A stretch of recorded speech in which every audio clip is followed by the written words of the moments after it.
the stairs! Slowly! Keep walking! Keep walking! Stop! Turn around! mayamna uriba video ase Nasen Saadi Case criminology student amabu England gi tamthiba mihat amaga mari lainana faabagi mami amani thodok ase 2024 gi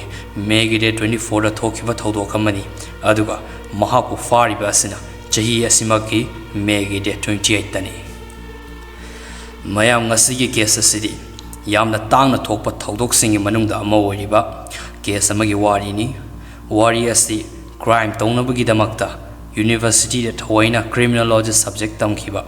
masidagi hariba misak aduna amuk crime chatharakpagi wari ni criminology hariba subject ase crime gi matangda nainaba crime gi horakphum khangdokpa karamna solve tawgani crime tawriba misak adugi matangda nainaba misak adu karamna khangdokani asina chingba crime ga mari leinaba jaga kaya khana nainariba subject amani thodok asida nupi ama tamchina hatpikhi amadi mamanabi amabusu thangda thinduna hatke torangkhibagi case amagi matangdani mayam ahanbada true crime and forensic Manipur gi maikaidagi taram nokchari channel asibu subscribe tawidriba amadi nongna thengnabiba ichil naw singna subscribe tawbiramu haiduna su haijari mayam case asigi wari makha chathaminase masigi case asida Nasen Saadi hariba mishak asina tamthiba thawong sing chathagadawribani mahakna khanki madudi crime gi matangda study tawduna nainaraba matungda mahakna mi hatlagasu nanthokutuna chenba ngamlagani haiba asini masidagi mahakna crime study tawba hauki amadi mahakna mi hatpasu pamki mahakna mi hatpa pamlakhibagi tongan ba maram sing adu video gi makha taba sarukta khangminasi mahaki wakhal asi normal oiba mioiba magi wakhal dinate case asigi victim oigadoriba nupi ani ase Leanne Miles amadi Amie Gray haina kawi makoi ani ase luna thinaba marupni Amie Gray hariba nupi ase chahi 13 sure amadi Leanne Miles na chahi 19 sure makoi ani masa gi mathau amamam loina painaraba ngaktani hapta gi suti oiba numit amada makoi ani punna awanungai enjoy tawsi haiduna hainaki Numida to 24 May 2024 Friday numitni Leanne namadi Amie makoyani hainakhiba matungina Friday numitki numida angaduda Leanne namadi Amie makoi ani Durley Chine beach haina khangnaba samudra mapan asida weekend gi enjoy tawnabagi damakta laklamki mafam ase England gi Dorset lamgi Bournemouth hariba town asida laibani makoyani yamna ing chikna nungaina awa nungai wari kaya share tawna enjoy tawminakhi mafam ase aduki matik fajai amadi numidangi matamda yamna ing chikpa mafam amani makoi ani ngaiak leiraba matung mai hawatuna ising mapana duda nungaina nokna khena awa pothana duna wari watai shaduna leiri adubu makoi ani ne ingna chikna nungaina leiriba adu laptakna tungdagi marum amadigi kanagumba fimu shetpa mishakamana yengduna leiramki makoi ani di kari su khangjaba nate mai hawaliba adugi manakta nungaina famduna wari saduna leiri masidagi ngayak tanja yenglaba matung sakhangdaba fimu shetpa mishakaduna makoi ani gi maikai romda khonglei thuna changsillaktuna karigumba amata haiba tawdana ingna chikna cold blood tamthiba thabak pangthokpa horakhi Mishagaduna Leanne Buhana mafum tarani to hena thangna sokhalakhi masida Amie Gray na pakhatpa amadi Leanne bu kannabagi damak lauramki amadi mishak adubu inthokna wa mayoknakhi maduda mishak aduna Amie Gray doina onsilakhi Amie Gray na lawba aduna mahaki marup Leanne bu nanthokpadi ngamki sining chitte hingauki adubu Amie Gray mahaki punsidi aroiba mikup oirakhi Amie da onshinduna thangna tararak thinki thangna thinba aduda heart ki mapa chapchana taduna khudakta mafam aduda Amie Gray shikhi Leanne ni mafam adudagi nanthokpa ngamhokhi amadi mahakna khudakta 999 da call tawduna emergency service ki mating laramki adubu mi hatpa adudi Amie bu hatamlaba matung khudakta mafam adudagi chatkhirami Paramedicsingsu thuna yaurokpa haibadudi ngamkhide lambida gate ama thingjalamba yaubadagi police lakpa ngaihak ngaiduna amuk hangtokhanduna thaudok thokfam aduda yaurakhi mafam aduda Amie Gray di tamthina soktuna taduna leramkhi paramedics singna CPR tawrabasu upai leikhide masidagi Amie Gray crime scene aduda siri haidrun lathokhi amadi Leanne Miles atubada hospital da pukhatkhi masu lungs amadi liver soklamkhi adubu laibak fobadagi mahak hingbadi ngamkhi asumna ingna chigna awanu ngai wari saduna enjoy tawkhiba numidang adubu tamthiraba thautok asina pungon olhankhi amadi thawai amagisu aroiba mikub ohelakhi thaudok thokhiba pung fadri kandi Dorset police na investigation gi thabak paikhat bahauki Amie Gray kanana halambano amadi Leanne Miles kanana sokhalambano haiba asi khangdoknabagi target police officer chamagi mathakta mafam adugi akoibada laiki thiba humba yengjanbagi thabak kaya ama chathaki investigator team amasu crime scene aduba examine tawki adubu thoidokpa evidence oiba yaba posakti fangkhide amadi atai police singnasu thaudok adubu uhauba thengna hauba miyosing laibra haiduna hangtoknaki adusu kana amata uramkhide masigi matung investigator singna khudakta mafam adugi akoibegi jaga khudingda lairiba CCTV camera sing yengjanki makoigi laibak fabadi area adu CCTV camera marang kaina leirambo oikhi masidagi investigator sing aduna karigumba khara thengnakhi madudi ngasai Leanne namadi Amie ne leikhiba mafam thaudok thokfam madugi anakpa mafam amada amuba machugi firol setpa makok kuppa nupa amana hangadhanda chatuna leiba amadi kanagumba mangaibigi mawongda leiduna makhoi anina leiriba maikai adomda yengbagi mamisu taba ukhi masigi matung minute kun manga leiraga atopa camera amada amuk hariba misaga si uba fangki samudra mapan aduda leiba lambi amada lakhi mahakna lakpagi mawong aduna detective singna hena chignaba fauki amadi mahak asengba mayamna chatnaba lambi nattaba amada changkhibagi mamisu ui masidagi misak asiba masak khangdoknabagi damak tongan be area singda lairiba CCTV footage sing check tawba hauki masida mahaki fijol chap manana setuna chatpagi mami kaya uba fanglakhi video footage adudagi khangba ngamkhi madudi nupa asi naha oiriba chahi kun manga faw ki nupani amuba setba makok upsanba asi mayak singna uba fangki mahaki CCTV footage tagi lathokpa photo video sing khomgatuna thiba hauki tongan ba mafam singda thirakpana hariba nupa asi store amada changakpagi CCTV footage ta uki masidagi nupa aduna mahaki bank ki card sijinaduna pot leiramki masidagi nupa adugi masak maming khangba ngamki mishagadudi Nasen Saadi chahi kun khakta ngariba criminology satra moiramki case asida Amie Gray bu hatpada chawna chingnariba mishakadu khangba ngamki masidagi Nasen Saadi hariba mishak asida focus tawduna investigation makha satharak kadawribani masida angak patangka kaya amadi atai case tagi top amasu oirak kadawribani adubu masigi sting asi lakchangaida Nasen Saadi hariba miyoi asi kanano karamna mahakna mi hapigi wakalaki mahak karamna horaki haiba adu khangminasi Nasen Saadi 22nd December 2003 da Thailand da poki mahak chahi mari surakpada United Kingdom da mama mapaga loinana laki masidagi makoi London gi Croydon town gi Durley hariba mafam asida laiki Nasen Saadi asi mix macha amani mama mapa asi Iraq amasung Thailand noi Nasen angang oringaidagi Selden Primary School da tamlaki amadi kona Riddlestown College da BTech Sports da 2020 dagina 22 fawa tamki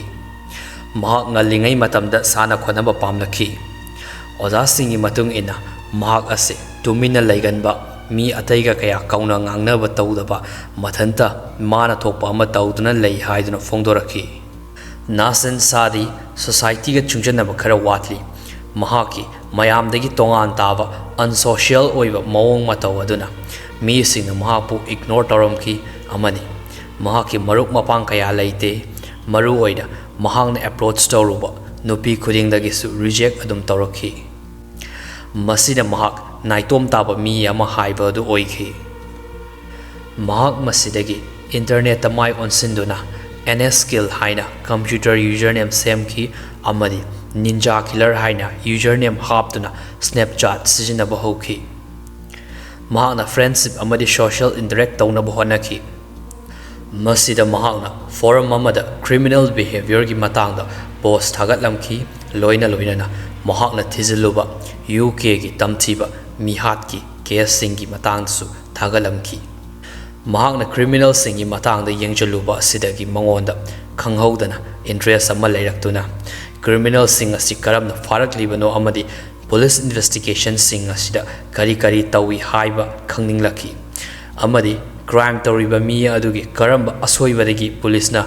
crime tawriba mishak adubo faba ngamlibano haibana chingba asigumdu wahang kayama khangningba poklaki masidagi khanghaudana mangonda hingshagi thabak tawningba amadi mi amuktang hatningbagi wakhalol poklaki mashi maruaina mahakna society asida laman khumge khanbagi nei maya matang asida Nasen Saadi na mi hapigi wakhal poklakliba amadi society asida laman khumba pamni basi karidagini haina khanbibagi comment da haibiramu masidagi mahaki wakhal asi fatraba wakhalda asum chingjalaki mahakna thang ani amadi singjang ama online dagi leiramki mahaki mama mapana singjang adu magi ka dagi thenaki madu ubada mama mapa angakpa fauramki karigi damak singjang asi leiribano haiduna amadi yumsida kari darkar leiduna magi ka da thamlibano haina Nasen Saadi da mama mapana hangki adubu mahak paukum amata pikhide imung aduda China ngangnaba kaya tawki masidagi Nasen yumdagi tholaktuna mahaki grandfather ge yumda leikhi loina na matam masida mahak London ge Greenwich University da criminology course tamba hokhi mahak mafam aduda larik tamba hokhi adubo mahaki mawong mataw aduna mahakpu mayamdagi tongana tawa haibadu adum oirakhi oja kaya nasu mahakpu aruba wahang kaya ahangki madudi forensic procedure gi matang investigative loopholes singi matang amadi crime da chingnaba mishak amana mataw karamna lotkani haiba sina chingba tongan ba wahang kaya hangki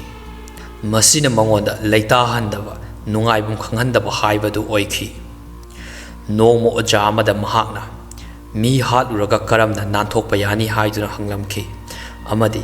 DNA evidence asi kayam kuina examine tokba yana leibage haina so hanglamki mahaki wahang aduda oza adu karigumba angakpa chingnava amadi phauki tasengna mahakna criminology tamliva asi crime bu solve tawgi haiduna tamlakpa natte crime gi matangda tamlavadi hingshagi thabak mapung fana mai pakna tawba ngamlani amadi nanthokhiba ngamlagani haina mahakna khanki masigidamak mahakna criminology asibu tamlakhibani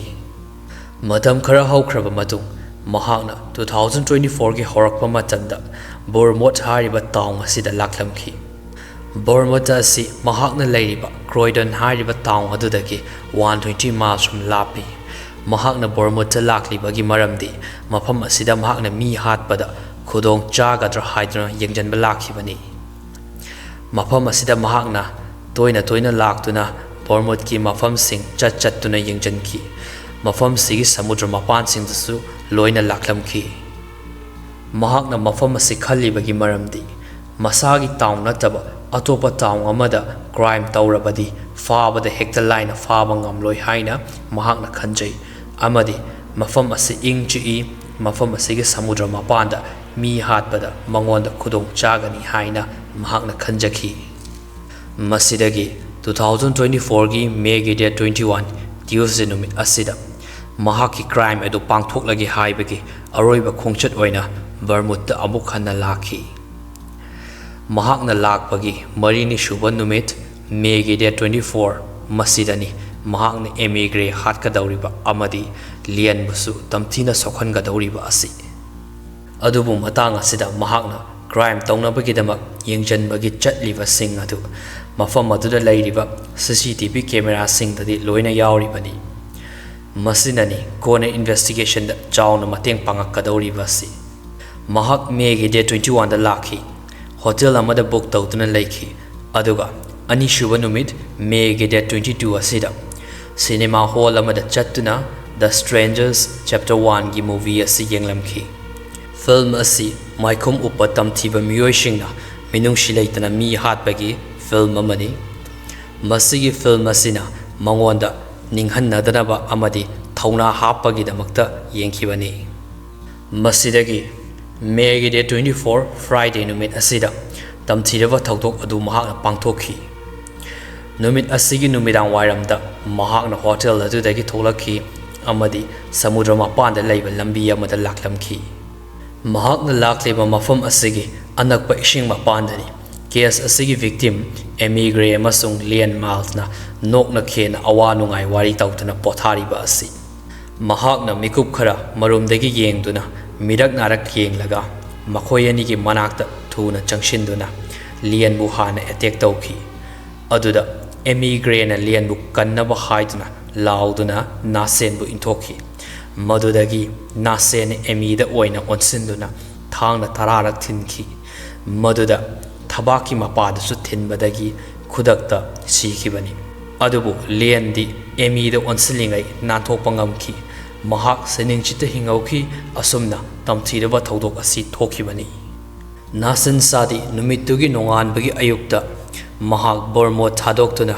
Croydon da train tongduna lakhi kadisu tawdaba amagomna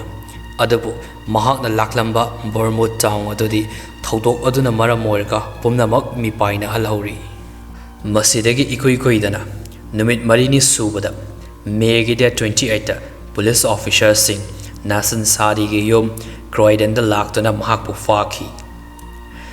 mahak South London police station da purakhi amadi wahang pohang kaya chathaba hauki detective sing nasu mahaki kadagi thang kaya ama fagat pangamki khara amadi faglanga upuga gi tainaba karak aduda lotuna thamlamba thang su leiramki mahaki phone gi password adu detective sing na hangbada haidu u haiba yaramde amadi masidagi mahaki computer adu busu detective sing na investigation tawki masida mahaki Google gi history da angakpa kaya ama thengnaba phangki madudi mahakna Google da ngasai gi thodok thokriba Bournemouth hariba mafam madugi samudra mapanda mi amu kamdong hatkani amadi karamna chenba yagani haiduna search taramki atopa town amada mi hatpa adu faba luriba sikari kino amadi samudra mapan gi laingoi nungjeng marakta chenbada kari tawi kanna chenba ngambra haiba asina chingba wahang khayama Google da search taramki masidagi detective sing aduna yamna chawthokna thirudrabasu Nasen Saadi asi mihatba adu oiregani haiba asi khangki masigi su mathakta Leanne na thodok thofam adudagi nanthoktu khudakta 999 da call tarokhiba matam amadi thodok thofam adugi lambi aduda Nasen na tholokhibagi matam sing asi yengnarubadasu chanaba haiba adusu oikhi 2024 gi December da Winchester Crown Court mahaki trial hauki masida case asigi evidence oiriba sing maroina CCTV footage sing witness testimony amadi digital records kaya adu puthoktuna khana nainakhi mahaki kadagi fangkiba thang sing amadi mahaki tonganba mawong mataw masigi shu mathakta ozada hangkiba wahang mi halaga karamna nanthokani haiba kaya sing asi kupna trial chatharaba matung December 18 2024 da court mara laidaba miyoi amani haidna lauthokhi Amie Gray bu hatba amadi Leanne Miles bu hatke tawkhiba masigi mara laidaba mishak amani haidna Nasen Saadi lauthokhi adubu mahaki fangfam thokpa maraldi raita khidri maramdi mahaki mawong mataw mayamga manadaba aduna psychiatric test ki report ngaiki adubu report adu Nasen Saadi ki maikai dadi leblakhi mahak mental disorder amata leiti haiduna report atuda hairaki masigi mahut mahak asi violence lupsanba amang attack amadi negative thoughts ta hena wangba mishak amani haiduna mami uba fangki mahaki dandi laukthok tringai result adu court ningthina yengjenki adubu 2025 ki March ki date 28 ta judge na punsi chupa jail da leiba amadi yam drabada chahi kuntra mapandi any condition da mahakpo jail dagi thokpa sunga yada ba haiduna dandi biki asumna tamthireba thodok asina Amie Gray gi punsi gi aroiba mikap adusu ahenki Nasen Saadi asi makhon thoktaba tamthiba jiba amagumbani mahakna Amie hatliba adu maram amata leiba natte mahakna hatliba nupi adu Amie kawi haiba fawba khangba natte mahaki haibabo society dagi tongana leiraba mahakna mi hatlabadi society da laman khumba saklagani amadi mi hatluba matamda masada kari fawrakani haiba adu khangningbadagini mayam Nasen Saadi ki wakhalona si karini haina khanbibage mahakna society da laman khumba pamliba amadi mi hatpige wakhal polakliba asi kari dagini haina khanbibage comment tawbiramu ngasigi video asi like tawbiramba kaubiganu amadi subscribe su soidana tawbiramu mathangi nungairaba angakpa case amagi wari amamuk pudana lakchage ngaibiramu